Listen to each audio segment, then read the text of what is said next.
The COVID-19 pandemic, it has caused a great global health threat to the mankind, and for which there is no specific therapy has been yet scientifically established. Worldwide, more than 46 million infections and 1.2 millions of deaths related to SARS-CoV-2 has occurred towards the end of October 2020. And latest information, 19 crores of cases and 40 lakhs of deaths worldwide. Amongst all these deaths, the major five countries who are suffering are USA, India, Brazil, Russia, and France. In this simple discussion today, we will try to figure out, based on various research articles, various meta studies have done on different topics related to COVID treatment. Especially in this particular case, we will discuss more about complementary and integrative medicine or integrative medicine interventions at the physical and the mental level during COVID crisis.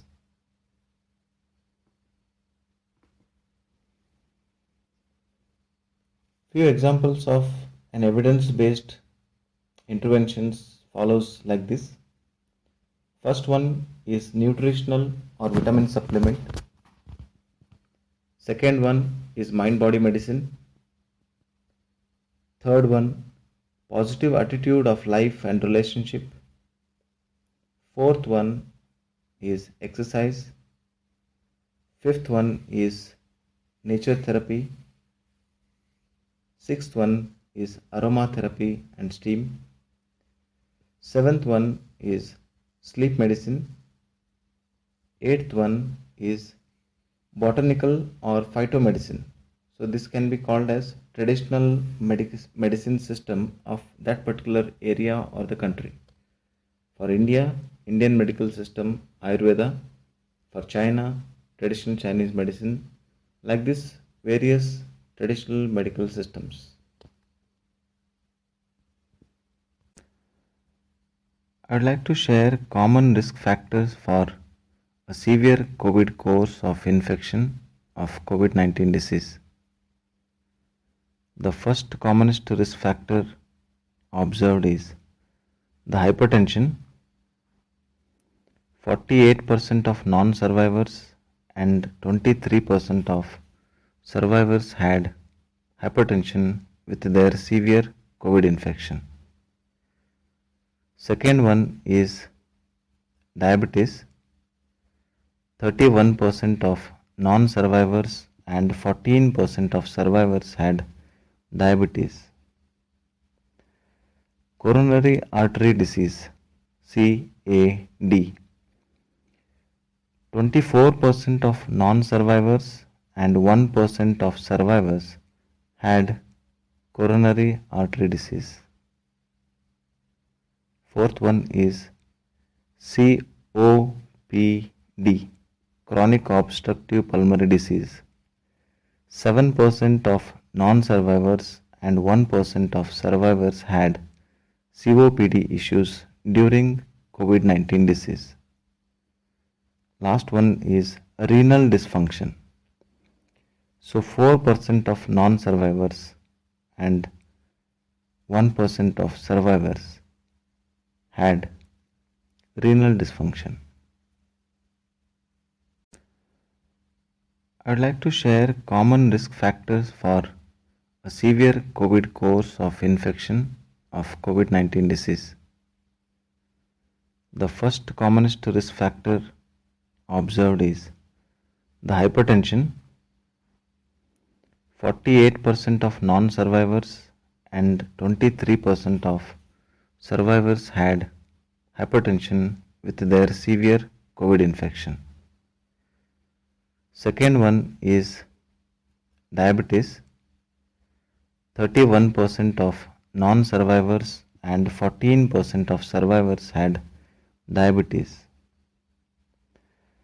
Coronary artery disease CAD. 24% of non survivors and 1% of survivors had coronary artery disease. Fourth one is COPD, chronic obstructive pulmonary disease.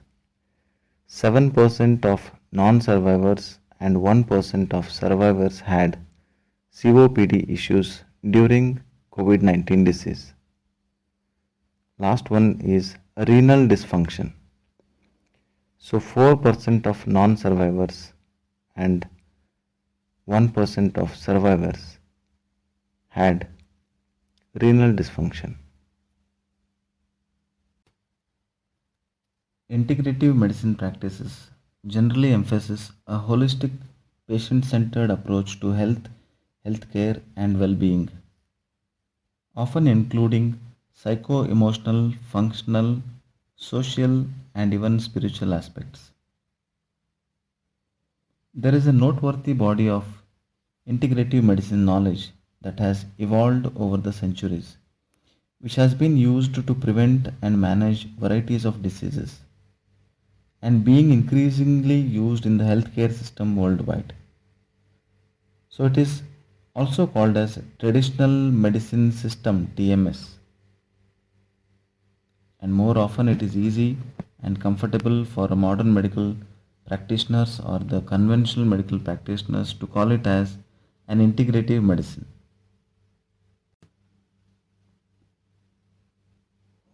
The World Health Organization WHO emphasizes the role of traditional medicine as a medical heritage to promote universal health coverage by integrating traditional and complementary medicine services into the healthcare services delivery and self health care.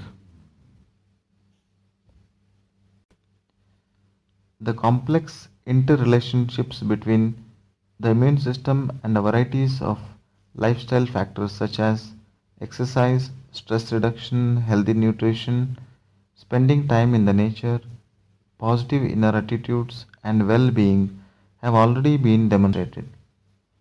In spite of the challenges faced by the people across the globe due to restrictive lifestyles such as social distancing and quarantine measures, the general public and patients could utilize the time of forced domestic retreat of varying degrees of strengthen the resilience through simple preventive means and self-care. By doing this statement, integrative medicine measures could be used to improve the quality of life in an extraordinary situation such as COVID-19 crisis that causes stress, fear, anxiety, depression amongst the individual and the societies of the world.